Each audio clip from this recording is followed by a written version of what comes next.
Welcome back to my channel. আবারও এক নতুন ব্লগ বলবো না, আজকে কোনো জায়গা ঘুরতে যাওয়ার কথাও বলবো না। আজকে যেটা বলবো সেটা সত্যি খুব দুঃখজনক ব্যাপার যে এরকমভাবে হঠাৎ করে ঘটে যাবে, এটা কেউ ভাবতে পারেনি। তো এই বিষয়টা নিয়ে সত্যি ভিডিওটা বানাচ্ছি যেহেতু যে খুবই খারাপ লাগছে নিজের। আজকে আমি হয়তো যদি ওই জায়গায় থাকতাম আমারও সত্যি খুব খারাপ লাগতো। তো বহু মানুষের অসুবিধায় পড়ে গেছে, বহু হয়তো তার বাড়িতে প্রচুর প্রবলেম আছে, তারপর এটা চলে যাওয়াতে তার প্রচুর ক্ষতি হয়ে গেছে। তাও আজকে ভিডিওটা না বানালেই নয়, না বানিয়ে আর থাকতে পারলাম না। যেহেতু চারদিকে এত কথা শুনছি, এত মানুষের কাছে শুনছি এত কিছু, যে তাদের কি অবস্থাটাই না হচ্ছে, এটাই ভাবতে সত্যি খুব নিজেও খুব খারাপ লাগছে। অথচ তাদের ফ্যামিলির যে কি অবস্থায় না হচ্ছে যাচ্ছে, সেটা সত্যি ভাবলে খুবই কষ্ট হচ্ছে। যার গেছে সেই একমাত্র বোঝে যে তার কি অবস্থাটাই না হলো। তো আজকে ভিডিওটা যেটা হচ্ছে মূল টপিক, যে এই যে কয়েকদিন আগে, হয়তো রিসেন্ট এক সপ্তাহ এখনও হয়নি, যে হাই স্কুলের টিচারদের চাকরি চলে গেল।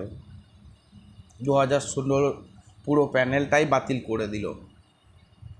তো সত্যি এটা খুব দুঃখজনক, খুব খারাপ লাগলো আমারও, যে আমি যদি করতাম তাহলে হয়তো আমার কি অবস্থা হতো সেটাও আমিও ভাবলাম। যাদের হয়েছে তাদের কি হচ্ছে সেটা চিন্তা করলে সত্যি খুব খারাপ লাগছে। তবুও ভিডিওটা না দিয়ে থাকতে পারলাম না। তো আমি একটাই কথা বলবো, যে হাইকোর্টে, সুপ্রিম কোর্টে যেই নির্দেশ দিয়েছে, তো তাও সেখানেও নির্দেশে বলা আছে যে আবারও 3 মাস পর তারা জয়েন করবে, পরীক্ষা দিতে পারবে। তো আমি একটা কথা বলবো, যারা যোগ্য তারা অবশ্যই তাদের নিজেদের চাকরি ফিরে পাবে। তো সেখানে তো বলেই দিয়েছে স্পষ্টভাবে আবারও পরীক্ষা নেবে, পরীক্ষায় যারা পাস করবে তারা অবশ্যই জয়েন করবে। তো আমি একটা কথা বলবো, যে তোমরা, চিন্তা তো মানুষের হয়, খারাপ সময় যায়, খারাপ সময় মানুষের আসে, তো এটা বাদ দিয়ে নিজেরা আবারও প্রিপারেশন নাও, যে কিভাবে নিজেকে প্রস্তুতি করে তোলা যায় সেটা চিন্তা ভাবনা করো।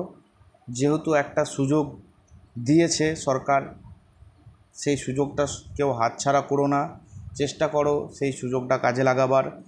যেহেতু পরীক্ষা দেওয়া যাবে, বয়স পেরিয়ে গেলেও সে পরীক্ষায় বসতে পাবে, এই কথাটা যখন বলেছে, নিশ্চয়ই পরীক্ষা হবে, সরকার পরীক্ষা করাবে।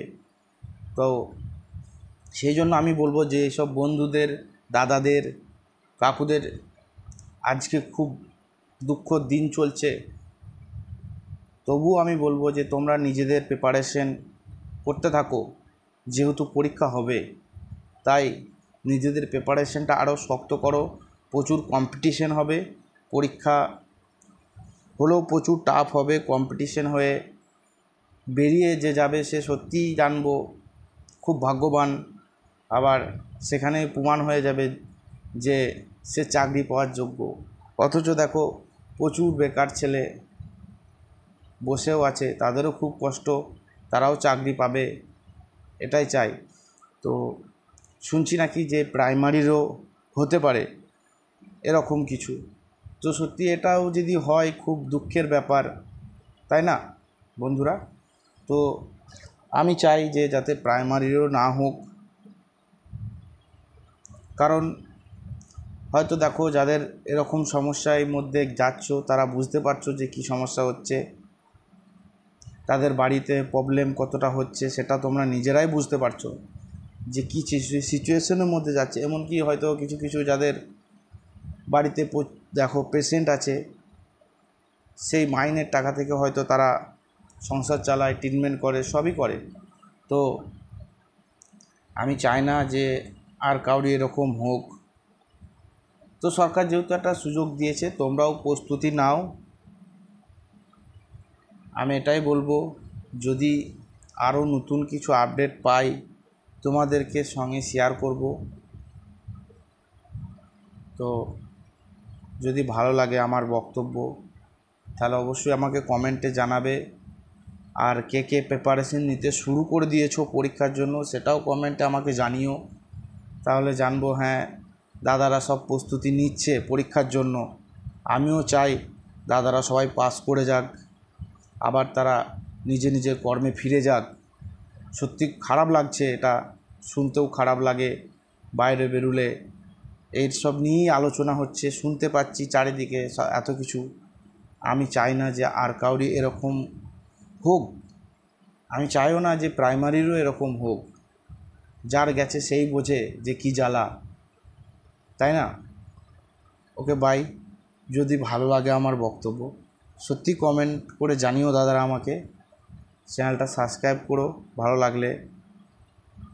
Okay bye bye.